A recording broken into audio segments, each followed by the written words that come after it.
Nous arrivons au chapitre 2. Nous sommes obligés de prendre ensemble les 21 premiers versets.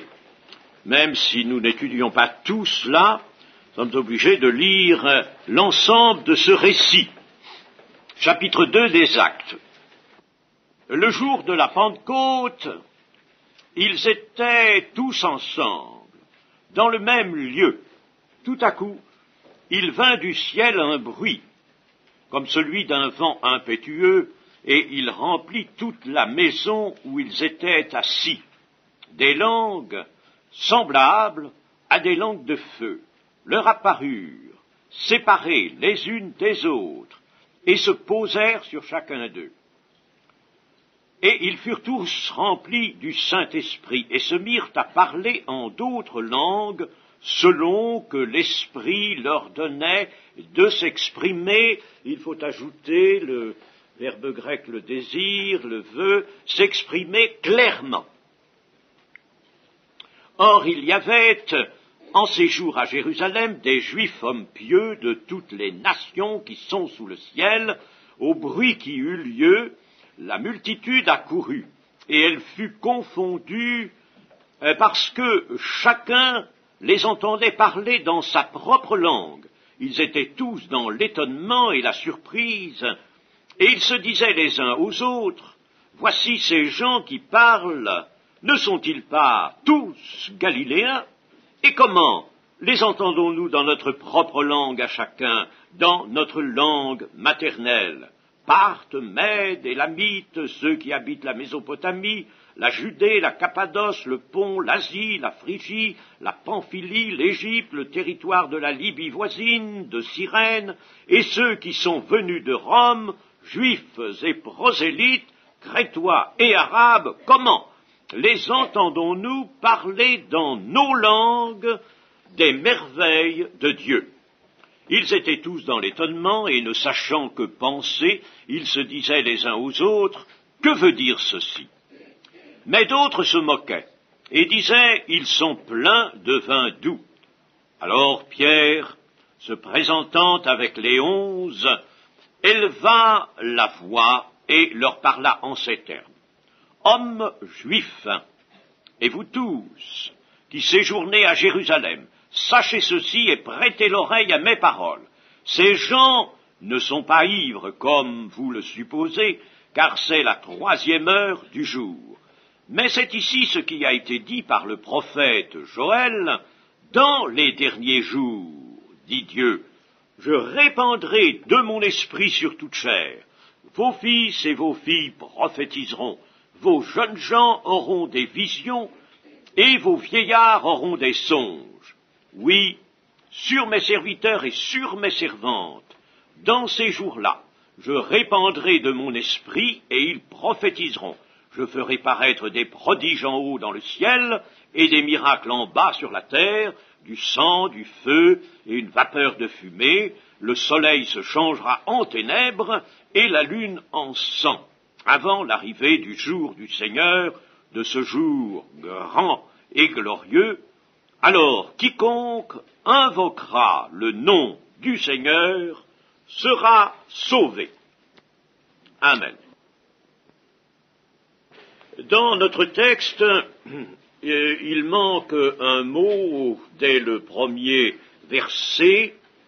Le texte devrait être exactement traduit « Le jour de la Pentecôte arriva ». Enfin, ça n'a pas peut-être une importance capitale, mais c'est ainsi. Le jour de la Pentecôte arriva. Ils étaient tous ensemble dans le même lieu. Le jour de la Pentecôte, c'était donc un jour qui existait déjà. Pentecôte vient d'un mot grec qui signifie 50e, le 50e jour. C'était en Israël le jour de cette fête solennelle que l'on célébrait le 50e jour après le commencement de la Pâque. C'était le jour du souvenir de la promulgation ou du don de la loi sur le Sinaï. Quand nous avons l'an dernier étudié les premiers chapitres, première partie de l'Exode, nous avons montré cela dans les textes, comment, en effet, le don de la loi sur le Sinaï s'est produit le 50e jour après la célébration de la Pâque, après l'agneau immolé, le 50e jour. Et nous avons ici, bien sûr, à établir une relation avec l'ancienne économie, c'est-à-dire l'économie de la loi de Moïse, le régime, si vous voulez, de la loi de Moïse. Car, mes amis, nous voyons avec cet événement considérable de la Pentecôte, qui est celui de la naissance de l'Église, et nous voyons qu'il y a un lien. Le Nouveau Testament n'est pas quelque chose qui vient s'ajouter en fermant l'ancienne économie sur tout ce qui était dit, révélé ou fait, n'est-ce pas? Et puis voilà maintenant quelque chose de tout à fait différent, de tout à fait nouveau. Il y a des gens qui comprennent les choses ainsi, et c'est absolument mauvais. Il n'y a pas de solution de continuité, c'est-à-dire il n'y a pas de rupture, il y a tout simplement que l'ancienne alliance, c'est-à-dire l'alliance conclue avec le peuple d'Israël, par Moïse, cette alliance s'arrête, va prendre fin, comme nous dit l'Épître aux Hébreux, et commence la nouvelle alliance, qui est celle de l'ouverture, c'est-à-dire celle de l'accomplissement de la loi. L'accomplissement de la loi parce que le Messie attendu vient, parce qu'il accomplit la rédemption, et qu'alors, bien entendu, une nouvelle alliance, celle annoncée par Jérémie, commence, et cette nouvelle alliance, bien entendu, apporte des dispositions nouvelles. Mais il y a relation. Alors, assez rapidement, nous regarderons cette fête de la Pentecôte juive dans le Lévitique, chapitre 23, et verset 15. D'abord 15 à 18 du chapitre 23. Depuis le lendemain du sabbat, du jour où vous apporterez la gerbe, pour être agité de côté et d'autre, vous compterez 7 semaines entières. Vous compterez 50 jours jusqu'au lendemain du 7e sabbat, et vous ferez à l'Éternel une offrande nouvelle. Vous apporterez de vos demeures 2 pains pour qu'ils soient agités de côté et d'autre. Ils seront faits avec 2 dixièmes de fleur de farine et cuits avec du levain. Ce sont les prémices à l'Éternel. Outre ces pains, vous offrirez en holocauste à l'Éternel 7 agneaux d'1 an sans défaut, 1 jeune taureau et 2 béliers. Vous y joindrez l'offrande et la libation ordinaire, comme offrande consumée par le feu, d'une agréable odeur à l'Éternel. 7 agneaux d'1 an, comme holocauste. Vous offrirez en holocauste à l'Éternel 7 agneaux d'1 an, retenant cela. Toujours dans le chapitre 23, verset 33. L'Éternel parla à Moïse et dit, parle aux enfants d'Israël, et dit, le 15e jour de ce 7e mois, ce sera la fête des tabernacles en l'honneur de l'Éternel pendant 7 jours. Et puis, au verset 35, nous continuons, le 1er jour, il y aura une sainte convocation, vous ne ferez aucune œuvre servile. Pendant 7 jours, vous offrirez à l'Éternel des sacrifices consumés par le feu. Le 8e jour, vous aurez une sainte convocation et vous offrirez à l'Éternel des sacrifices consumés par le feu. Ce sera une assemblée solennelle, vous ne ferez aucune œuvre servile. Au verset 39, le 15e jour du 7e mois, quand vous récolterez les produits du pays, vous célébrerez donc une fête à l'Éternel pendant 7 jours. Le premier jour sera un jour de repos et le 8e jour sera un jour de repos. Avec ces éléments, nous allons d'abord constater une chose, c'est que la Pentecôte juive annonçait bien la Pentecôte chrétienne, la Pentecôte qui est le point de départ de l'Église. D'abord, par ces 7 agneaux d'un an. Les 7 agneaux d'un an, nous allons lire dans le prophète Zacharie, au chapitre 3 de ce livre. Nous avons étudié ici le prophète Zacharie et nous avons pu, par conséquent, dégager la portée générale et le sens de ce livre qui est grandement prophétique pour l'Église et pour les temps de la fin. Zacharie 3, verset 9. Car voici, pour ce qui est de la pierre que j'ai placée devant Josué, il y a 7 yeux sur cette pierre, cette seule pierre. Voici, je graverai moi-même ce qui doit y être gravé, dit l'Éternel des armées, et j'enlèverai l'iniquité de ce pays en un jour. Il y a un jour pour enlever l'iniquité du pays. Le mot jour a un sens particulier. C'est l'arrivée d'un jour à partir duquel l'Éternel enlèvera l'iniquité de ce pays. Retenons les 7 yeux qui sont sur cette pierre, et sur cette même pierre, l'Éternel va graver ce qui doit y être gravé. En vue de quoi? En vue d'enlever l'iniquité. Lisons encore chapitre 4 et verset 10 dans ce même prophète. Car ceux qui méprisaient le jour des faibles commencements se réjouiront en voyant le niveau dans la main de Zorobabel. Zorobabel est celui qui reconstruit le temple. C'est le gouverneur de Jérusalem. C'est un homme de Juda. Le niveau dans la main de Zorobabel, ces 7 sont les yeux de l'Éternel qui parcourent toute la terre. Ces 7 sont les yeux de l'Éternel qui parcourent toute la terre. Je dis bien que le livre de Zacharie tout entier est orienté vers la construction du temple.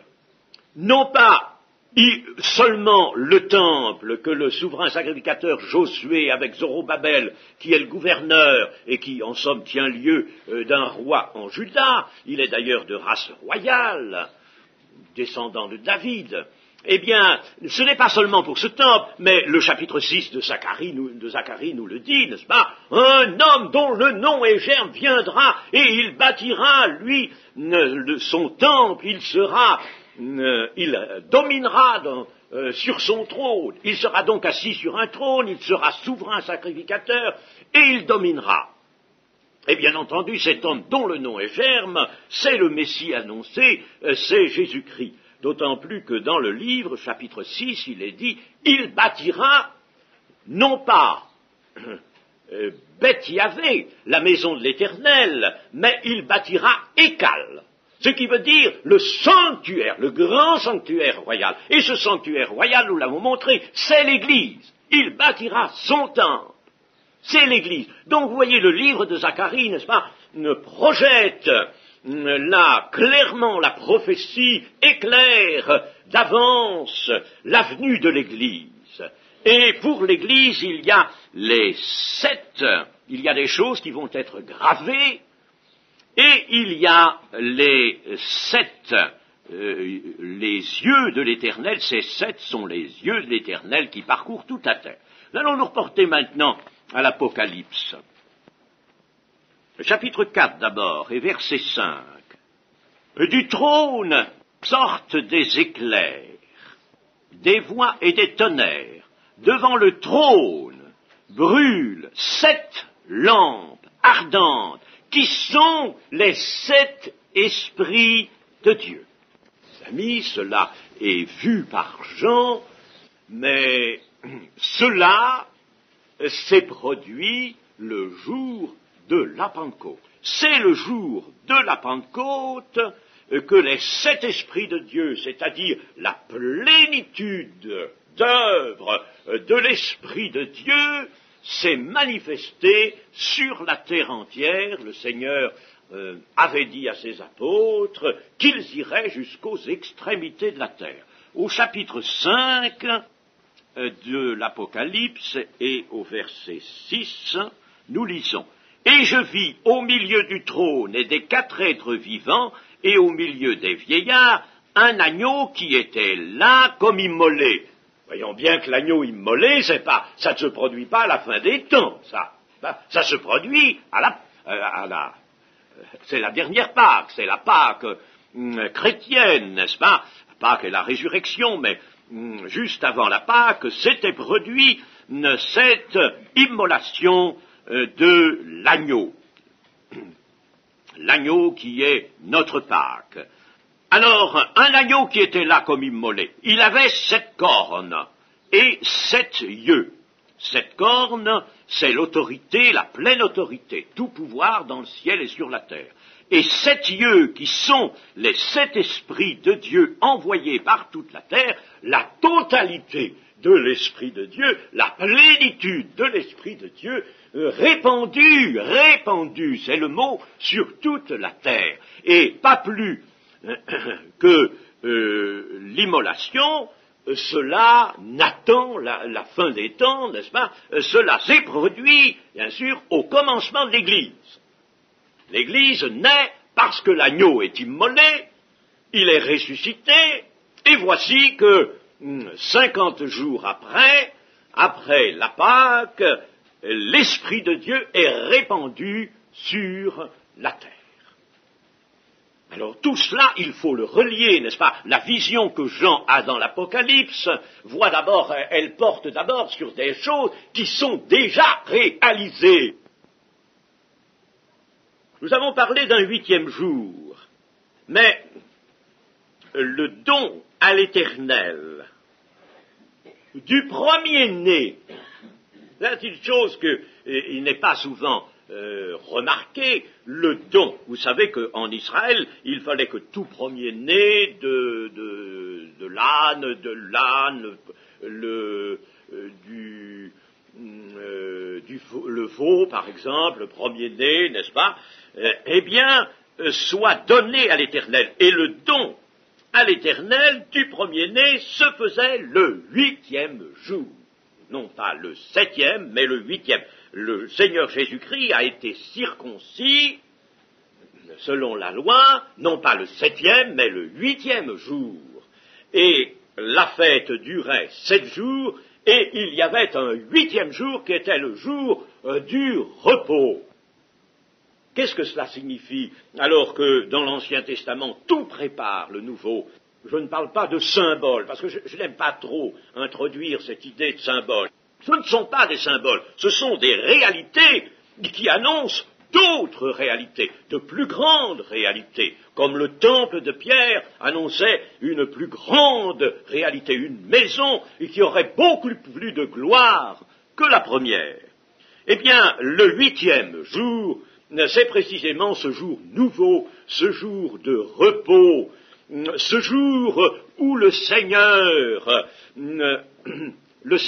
pardonne l'iniquité du peuple. C'est pour ça qu'il est parlé d'un jour. C'est le 8e jour, le jour de Christ, le jour où le Seigneur est ressuscité. Je ne vais pas entrer maintenant dans une longue explication, c'est pourquoi nous avons raison, et ce sont les apôtres qui nous ont mis sur la voie, ce n'est pas nous qui l'avons désiré, raison de fêter particulièrement, si vous voulez, ou en tout cas, n'est-ce pas, de faire notre culte, de placer notre culte et la Sainte Seine le dimanche. Il y a eu les 7 jours de la semaine, et le premier jour qui suit les 7 jours est comme un 8e jour au cours duquel nous faisons notre culte devant le Seigneur. Le 8e jour, nous savons d'ailleurs que dans le grec, où toutes les lettres ont une valeur numérique, le nombre du nom de Jésus-Christ, le nombre du nom de Jésus-Christ en grec, où, je le répète, toutes les lettres, ce n'est pas comme dans le latin, il n'y a que certaines lettres qui ont une valeur numérique, là c'est toutes les lettres, le nombre de son nom par gématrie, si l'on ajoute toutes les valeurs, est de 888.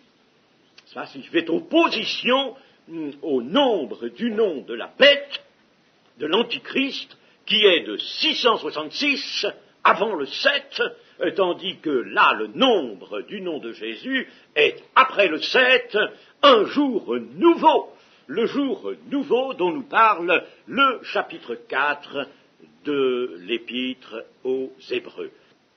Ce sont des choses, mes chers amis, qu'il faut admettre. Si nous ne laissons pas le surnaturel nous parler lorsque nous étudions la Bible, nous n'allons recueillir d'elle que simplement les circonstances plutôt historiques de ces récits, des récits, n'est-ce pas, que les récits nous relatent, et puis nous ne comprendrons rien de la portée prophétique et de la valeur prophétique de tout ce que la Bible nous révèle. Nous l'avons dit l'autre jour, nous l'avons montré, la Bible dans son entier a un sens, une portée prophétique. Le Seigneur Jésus lui-même nous a montré que les nombres avaient une signification quand il a dit à ses apôtres « Combien de corbeilles avez-vous emporté, de corbeilles de morceaux, avez-vous emporté après la première multiplication des pains ?» Alors tout de suite, tous ensemble, ils savaient bien compter 12. Et à la seconde fois, combien de corbeilles avez-vous emporté? 7, Seigneur. Alors, 12 et 7. Comprenez-vous? Les amis, est-ce que vous avez compris, vous? Il y a une chose à comprendre. Je ne vais pas l'expliquer ce matin. Mais il y a une chose à comprendre.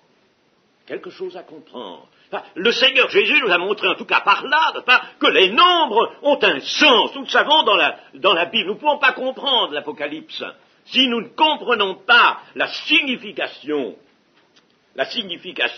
que Dieu lui-même a donnée à certaines valeurs numériques. Bon, cela est incident, et pour vous montrer que à la Pentecôte naît l'Église, et que l'Église, toute son œuvre, est pour le 8e jour et se situe dans le 8e jour, le jour du repos. Non pas que l'Église va être en repos car elle va travailler, elle va combattre, elle va être persécutée, mais son travail c'est d'amener dans le jour du repos les âmes du dehors, les âmes perdues.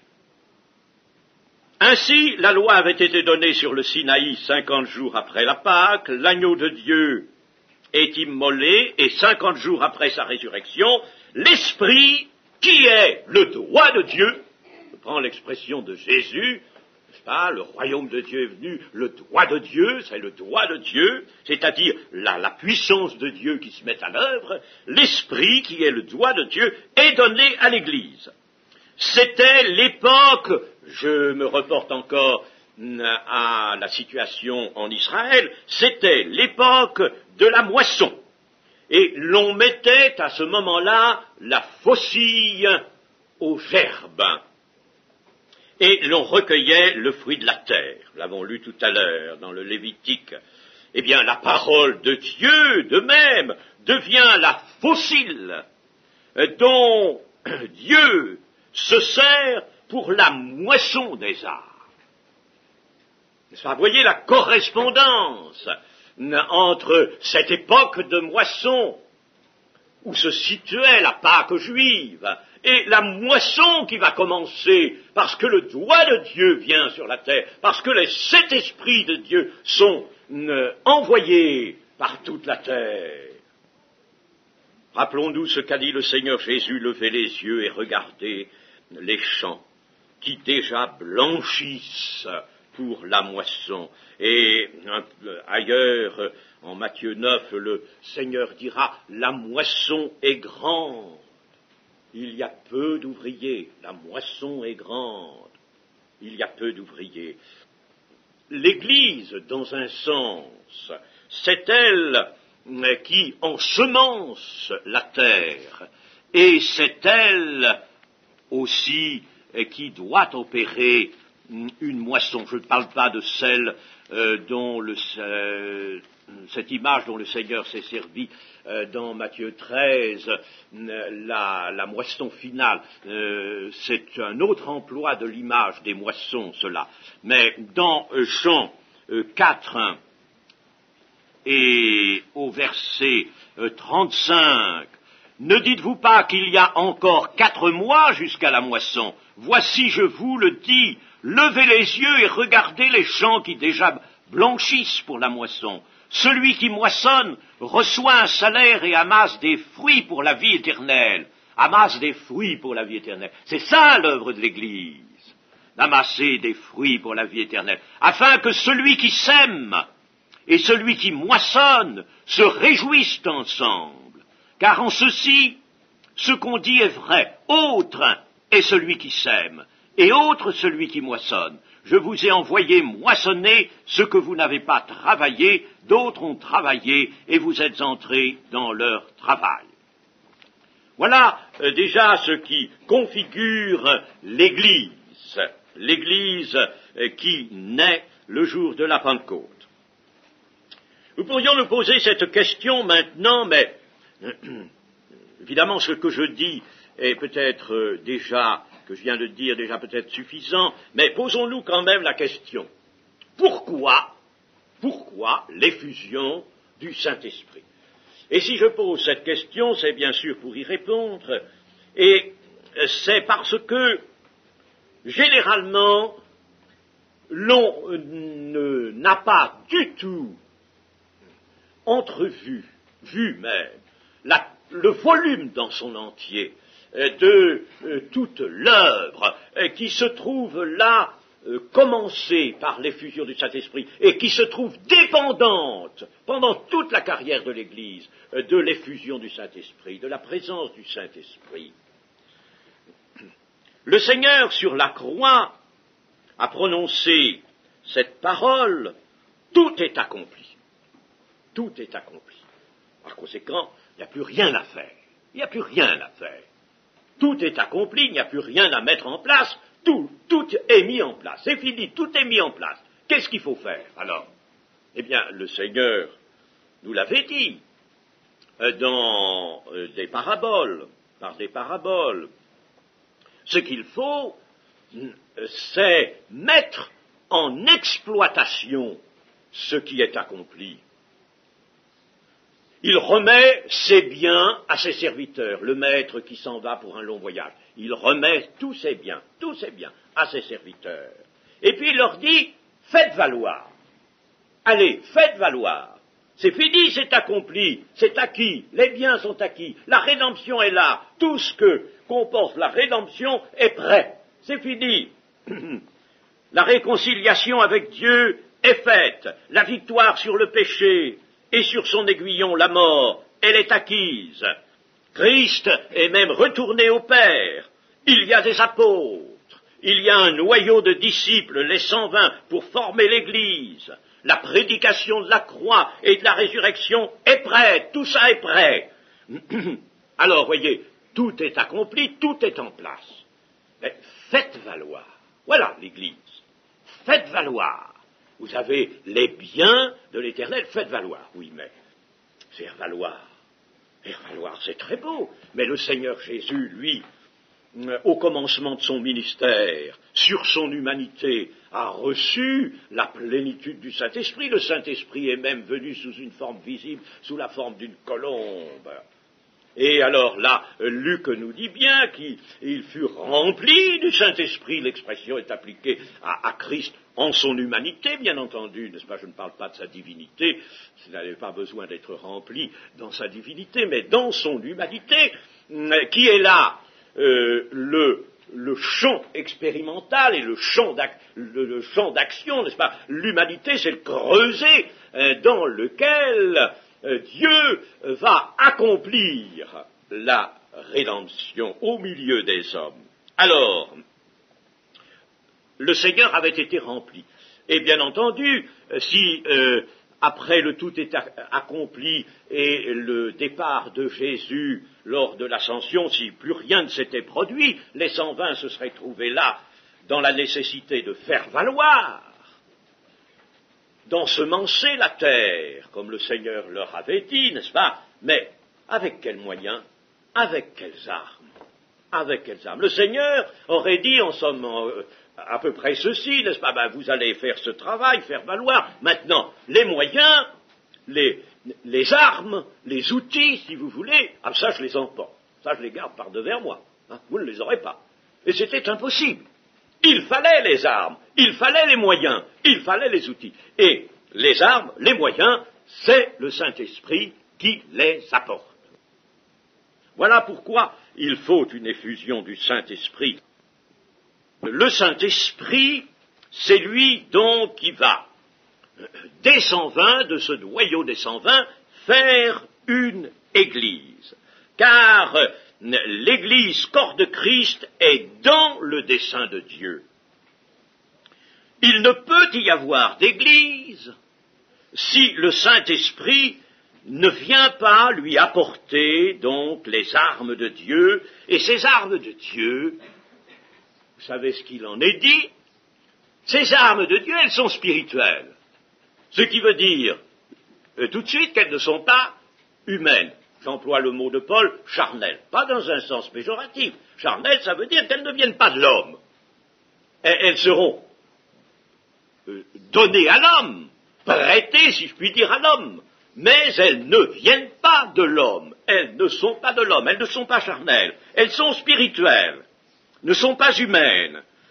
Ce que, par exemple, nous dit 2 Corinthiens, chapitre 10 et verset 4, « Car les armes avec lesquelles nous combattons ne sont pas charnelles, mais elles sont puissantes par la vertu de Dieu pour renverser des forteresses. Nous renversons les raisonnements et toute hauteur qui s'élève contre la connaissance de Dieu, et nous amenons toute pensée captive à l'obéissance de Christ. » Alors, voilà, n'est-ce pas, cette puissance dont l'Église a absolument besoin, des armes spirituelles. Si nous raisonnons, nous, avec nos pauvres moyens d'hommes, et dans la première aux Corinthiens, dans les Thessaloniciens également, Paul le montre bien. Dans les Corinthiens, il dira « Je ne suis pas venu vers vous avec la sagesse du langage, avec l'éloquence que peut avoir un homme qui s'est bien préparé à parler. Mais non, je ne viens pas avec ça, ça n'aurait pas de force, ça n'aurait pas de pouvoir. Il y en a qui viennent avec ça, mais ça ne vaut rien, ça ne fait pas le travail de Dieu, ça. Je viens avec une démonstration d'esprit et de puissance, afin que votre foi soit fondée sur la puissance de Dieu. Voilà l'Église, voilà pourquoi l'effusion du Saint-Esprit. Il ne faut pas considérer que l'effusion du Saint-Esprit vient simplement, comme je le disais l'autre jour, qualifier les membres de l'Église simplement en leur distribuant les dons spirituels pour que le dimanche matin, l'un puisse parler en langue, l'autre interpréter, l'autre prophétiser. C'est bien que ça se fasse puisque Dieu l'a voulu ainsi, mais ce n'est pas tout. Ça ne s'arrête pas là, c'est bien plus large que cela, c'est tout le travail de l'Église. L'évangile est une puissance de Dieu pour quiconque croit. Pourquoi l'évangile est une puissance de Dieu? Mais parce que l'évangile n'est pas annoncé et n'agit pas en dehors de la puissance du Saint-Esprit. Sans ça, ce n'est pas l'évangile. Ce n'est pas l'évangile. Dans l'évangile, il y a Jésus-Christ. Il y a Jésus-Christ qui, sur la terre, était déjà rempli du Saint-Esprit. Et il faut que l'Église, corps de Christ, soit également remplie. Ainsi, les armes sont spirituelles. L'apôtre Paul nous dit que l'homme spirituel juge de tout. L'homme spirituel. Il nous dit d'aspirer au don spirituel. D'abord à l'amour, en premier lieu, le don par excellence, puis aspirer au don spirituel. Ils sont spirituels, les dons. Les bénédictions que le Seigneur nous a prodiguées sont des bénédictions spirituelles. Il nous a bénis de bénédictions spirituelles. Dans Éphésiens 1:3. Les cantiques qui sont particulièrement recommandés aux chrétiens sont des cantiques spirituels. La sagesse et l'intelligence que tous les membres de l'Église doivent avoir, dont ils ont le plus pressant besoin, puisque Paul, dans les Colossiens, prie pour que cette sagesse et cette intelligence soient données à tous, eh bien, elles sont spirituelles. L'Église elle-même sera nourrie, nous dit Pierre, d'un lait spirituel et pur. C'est pas humain tout ça. L'Église est une maison spirituelle, nous dit Pierre aussi, un saint sacerdoce. Et puis enfin, dans 1 Corinthiens 2, il importe de juger spirituellement de tout. Alors, si tout est spirituel, et si nous ne pouvons travailler que avec vraiment des éléments, des qualifications, des dons qui sont spirituels, c'est bien qu'il faut une effusion d'esprit. Et c'est l'effusion d'esprit qui va faire de gens qui sont des disciples du Seigneur Jésus, va faire des témoins. Ils sont disciples, et ça c'est pour eux-mêmes. Ils sont disciples parce qu'ils sont sauvés. Ils ont reçu le pardon de leurs péchés, la parole de Dieu les a purifiés. Mais ils sont disciples, pour devenir témoins, il leur faut cette plénitude du Saint-Esprit. L'Église sera donc le Christ agissant. Nous avons vu dans le début de ce livre des Actes que Luc, le rédacteur du livre, nous a parlé de tout ce que Jésus a commencé de faire et d'enseigner. Il a commencé, lui étant présent sur la terre, visiblement présent, il a commencé, mais il va continuer. Et il va continuer par son Église, qui est son corps, et dont il est la tête, le chef. Donc l'Église sera le Christ agissant, sans sa présence visible, elle sera une, car le Christ n'est pas divisé, elle sera une, et elle sera unique. Elle sera donc unie et unique.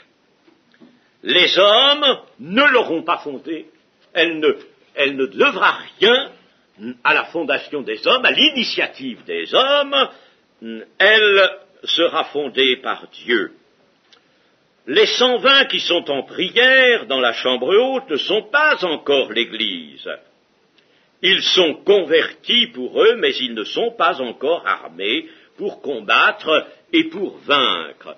Le Saint-Esprit les unira en un corps par un lien vivant. Ils seront tous, comme nous l'avons lu, remplis du Saint-Esprit qui en fait d'eux des témoins de Jésus-Christ. Et cela conformément à tout ce que le Seigneur avait annoncé dans l'évangile de Jean, au chapitre 14, au chapitre 15, au chapitre 16, au chapitre 14, verset 16. « Et moi je prierai le Père et il vous donnera un autre consolateur, un autre, car lui était déjà un consolateur, un paraclet, n'est-ce pas? Un autre consolateur, afin qu'il demeure éternellement avec vous, l'esprit de vérité, que le monde ne peut pas recevoir, parce qu'il ne le voit point et ne le connaît point. » Vous voyez par conséquent, n'est-ce pas, que dans les errements que nous avons pu constater dans ces mouvements charismatiques plus ou moins divers et épars, et principalement ceux qui nous étaient signalés dans des milieux très mélangés, où l'on ne parlait pas de repentance ni de conversion, alors il y avait des gens qui n'étaient pas convertis. Ils ne peuvent pas recevoir, ils ne pouvaient pas recevoir le Saint-Esprit. Voyons, le monde ne peut pas le recevoir parce qu'il ne le voit point et ne le connaît point. Il faut donc le connaître. Il faut donc être converti, être né de nouveau. Mais vous, vous le connaissez, car je vous ai montré que les apôtres étaient convertis. Vous le connaissez, car il demeure avec vous, il sera en vous. Je ne vous laisserai pas orphelin, je viendrai à vous encore un peu de temps, et le monde ne me verra plus, mais vous, vous me verrez, car je vis et vous vivrez aussi. Je vis et vous vivrez aussi. Vous vivrez de ma vie, comme moi je vis par le Père, vous, vous vivrez par moi. Et puis aussi, dans les versets 25, 26, je vous ai dit ces choses pendant que je demeure avec vous, mais le Consolateur, l'Esprit Saint, que le Père enverra en mon nom, vous enseignera toutes choses et vous rappellera tout ce que je vous ai dit. Alors, enseigner toutes choses, ça ne veut pas signifier que nous n'avons pas besoin des Écritures, c'est pas cela, mais nous enseignera, c'est-à-dire que les Écritures vont s'éclairer. Si nous n'avons pas le Saint-Esprit, nous ne pourrons pas recueillir dans la lecture des Écritures, nous ne pourrons pas les méditer, nous ne recueillerons pas la véritable vision, la véritable révélation. Au chapitre 16 et au verset 12, « J'ai encore beaucoup de choses à vous dire, mais vous ne pouvez pas les porter maintenant. » Voyez-vous, l'absence du Saint-Esprit, bien que ces gens-là aient été convertis, l'absence du Saint-Esprit les rendait incapables de pouvoir porter certaines choses. Quand le Consolateur sera venu, l'Esprit de vérité, il vous conduira dans toute la vérité, car il ne parlera pas de lui-même, mais il dira tout ce qu'il aura entendu, il vous annoncera les choses à venir. Il me glorifiera parce qu'il prendra de ce qui est à moi et vous l'annoncera à votre cœur. Il ne va pas l'annoncer comme ça, n'est-ce pas? À votre cœur, il viendra vous révéler, il viendra vous montrer le relief, la puissance de toutes les paroles du Seigneur Jésus-Christ, et vous en serez vous-même transportés. Les paroles que vous porterez aux autres ne seront projetées, lancées par la puissance du Saint-Esprit que vous aurez en vous. Des fleuves d'eau vive sortiront de votre sein. C'est ça, l'effusion du Saint-Esprit.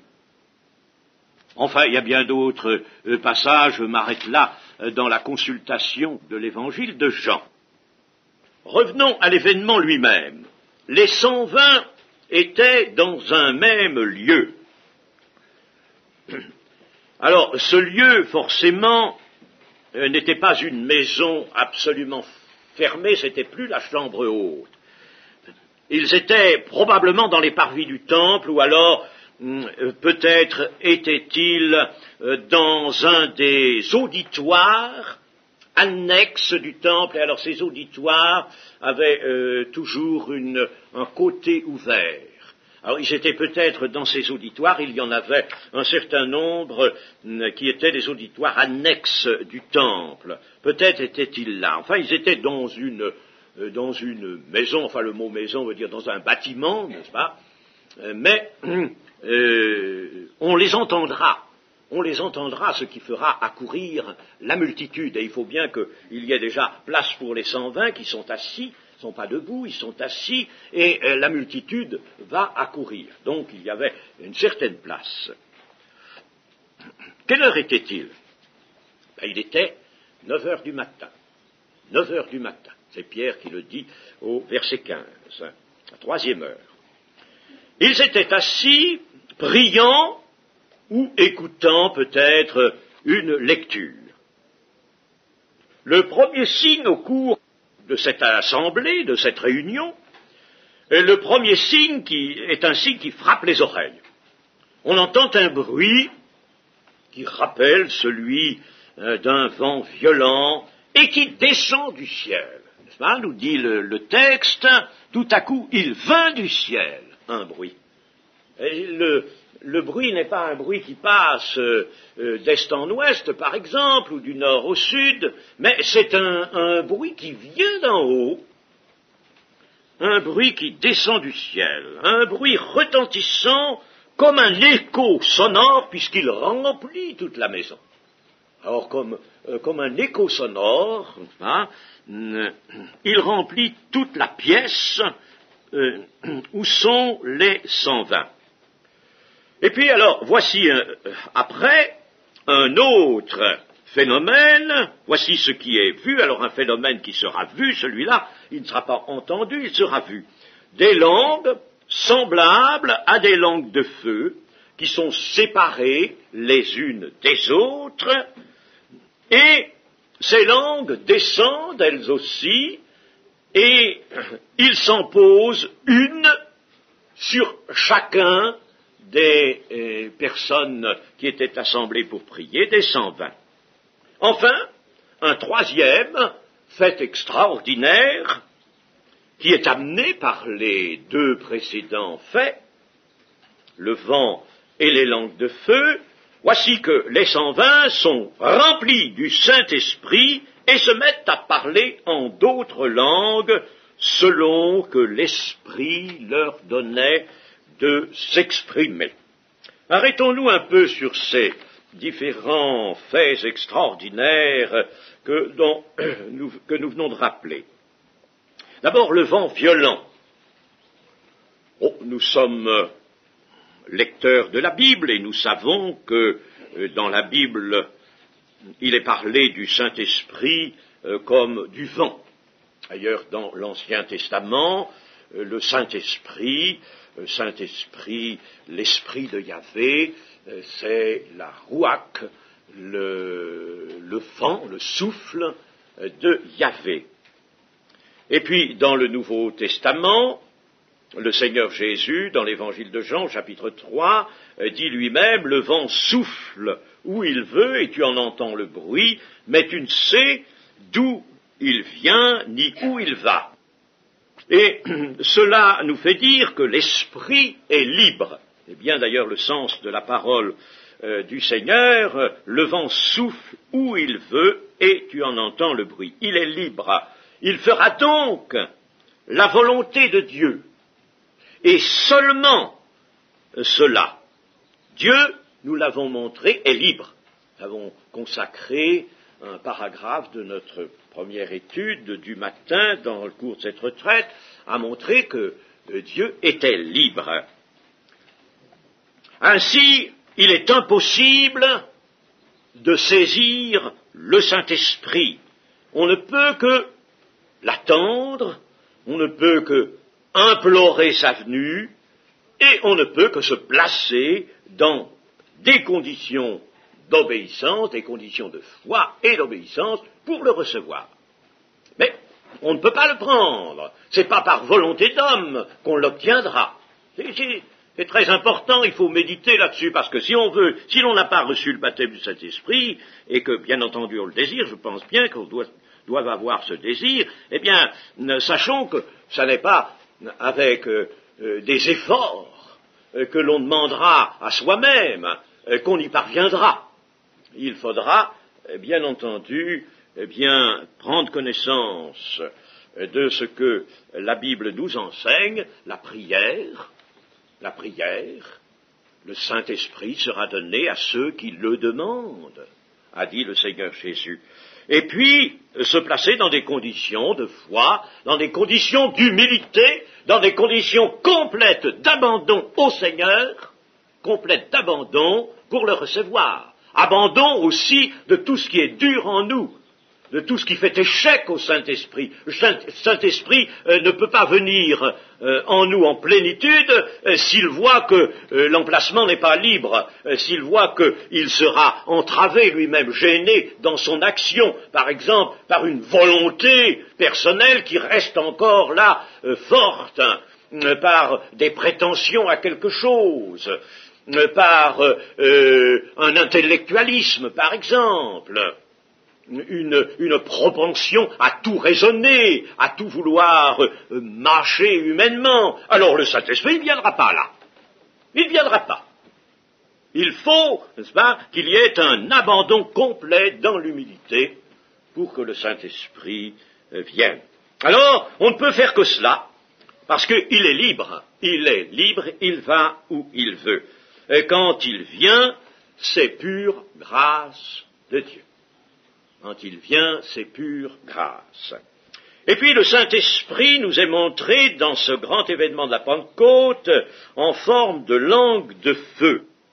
Le vent, lui, s'entend. On a entendu le bruit comme le bruit d'un vent violent. Le feu, lui, se voit. On a vu les langues de feu. Alors le Saint-Esprit se manifeste aussi de cette manière, mais sachons ceci, c'est que maintenant, dans l'Église, lorsque vient le Saint-Esprit sur des personnes converties, qui sont nées de nouveau, alors on voit et on entend qu'ils ont reçu le Saint-Esprit. Le Saint-Esprit se manifeste en tant que feu. Dans l'Écriture, nous en avons plus d'un exemple. Rappelons par exemple sur le Carmel, face aux 450 prêtres de Baal, Élie demande au Seigneur de manifester sa présence et le feu du ciel descend pour consumer l'Holocauste. Moïse s'était trouvé en face d'un buisson paraissant être en feu, et de là, le Seigneur l'Éternel lui parlait.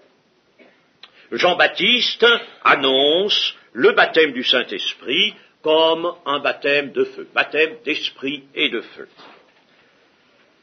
Et on peut dire encore que le Saint-Esprit est ce feu que Jésus, à son dire lui-même, était venu jeter sur la terre. Qu'ai-je à dire s'il est déjà allumé? Mais oui, c'était ce feu. Il n'y a pas plusieurs feux venant de Dieu. C'est le feu du Saint-Esprit. Bien sûr, dans le feu du Saint-Esprit, nous l'avons déjà signalé, il y a le feu de l'amour. Il y a l'amour. Je vous ai montré l'autre jour que si le Seigneur Jésus ici ne parle dans le premier chapitre, vous recevrez une puissance, il ne parle que de puissance, le Saint-Esprit survenant sur vous, et vous serez mes témoins. Cependant, nous savons par la Bible que le don du Saint-Esprit apporte la puissance, l'amour et la sagesse. Trois choses qui sont d'ailleurs indissociables. Ça ne nous étonne pas, elles sont indissociables. Une puissance ne peut pas être sans l'amour, elle serait inopérante. Rappelons-nous 1 Corinthiens 13. Elle serait inopérante sans la force de l'amour. Et puis, elle ne peut pas être sans la sagesse. Là aussi, elle serait inopérante. En conséquence, n'est-ce pas, la puissance des armes, la puissance d'agir, la puissance de prêcher un évangile qui va amener les âmes à l'obéissance de la foi, eh bien, cela, évidemment, requiert la présence de l'amour, la puissance de l'amour et celle de la sagesse. Le feu de la Pentecôte, lui, ne cessera pas de brûler et d'éclairer pendant toute la carrière de l'Église sans consumer. Il vient, c'est le temps de la patience de Dieu, il vient pour purifier, il vient pour bien sûr éclairer, mais non pas pour consumer. Le feu de Dieu peut toutefois consumer lorsque l'homme s'est dressé contre Dieu. Mais le feu possède pour l'Église aussi une mission de purification, de sanctification, appuyée sur la rédemption qui est en Jésus-Christ. Et enfin, nous pouvons dire que le feu est la marque de la présence de Dieu dans la Bible. le feu est aussi la présence de Dieu. Et le Saint-Esprit sera en vous, a dit le Seigneur Jésus, et il a précisé un peu plus loin, dans le même évangile de Jean, que le Père et moi, nous viendrons, nous ferons notre demeure chez celui qui aime. Nous ferons notre demeure chez lui. Pourquoi ces langues de feu sont-elles séparées? Pourquoi n'est-il pas venu un seul feu? Et pourquoi sont-elles séparées? Ça a un sens, bien entendu, alors que le Saint-Esprit, lui, scelle l'union des croyants. Eh bien, elles sont séparées parce que tant la nouvelle naissance que le baptême du Saint-Esprit sont des grâces individuellement accordées. Individuellement accordées, car elles dépendent de la position de foi de chacun. À partir de la Pentecôte, donc, l'Esprit est répandu sur toute chair au sein de l'Église. Pas en dehors de l'Église, je l'ai déjà souligné tout à l'heure, mais je dis cela, n'est-ce pas, à cause des divagations qu'on a pu entendre ou lire à propos de certaines expériences dites ou réunions dites charismatiques. Alors que n'importe qui venait sans s'être repenti de son péché, et il était baptisé de Saint-Esprit, et il y en avait des milliers, des dizaines de milliers, des centaines de milliers. Moi je veux bien qu'il y en ait des quantités, mais il faut que ces gens se soient repentis d'abord, et qu'ils soient nés de nouveau, car le baptême du Saint-Esprit ne peut être donné qu'à des disciples. Ça c'est absolument formel, et il faut prendre garde pas à toutes les déviations auxquelles nous avons pourtant été exposés récemment. Il est répandu au sein de l'Église, et ainsi Jésus répand sur l'Église le Saint-Esprit qui avait pénétré son humanité, et le Saint-Esprit devient ainsi le partage des membres de l'Église. Il est répandu sur toute chair, c'est ce que cela veut dire, toute chair qui se convertit au Seigneur Jésus peut recevoir le baptême et doit recevoir le baptême dans le Saint-Esprit, le partage des membres de l'Église, et ainsi l'ensemble de l'Église devient le temple du Saint-Esprit. Et c'est bien dans ce sens que Paul a écrit au chapitre 3 de la première aux Corinthiens, ceci, verset 16, ne savez-vous pas que vous êtes le temple du Saint-Esprit? Ici, c'est à la communauté qu'il s'adresse, donc à l'Église. Ne savez-vous pas que vous êtes le temple du Saint-Esprit? Là, il ne fait pas une adresse individuelle, mais elle est collective ici. Hein. Il faut bien saisir cela. Ne savez-vous pas que vous tous, êtes le temple du Saint-Esprit, ensemble, et que l'Esprit de Dieu habite en vous? Si quelqu'un parmi vous détruit le temple de Dieu, Dieu le détruira, car le temple de Dieu est saint, et c'est ce que vous êtes, que nul ne s'abuse lui-même. Si quelqu'un parmi vous, voyez-vous, n'est-ce pas, c'est collectif, si quelqu'un parmi vous pense être sage selon ce siècle, qu'il devienne fou, afin de devenir sage, c'est-à-dire vraiment sage. Donc, vous voyez que l'ensemble de l'Église devient, depuis la Pentecôte, le temple du Saint-Esprit. Eh bien, nous arrêterons là ce matin notre étude. Nous reprendrons demain sur la glossolalie, parler en langue.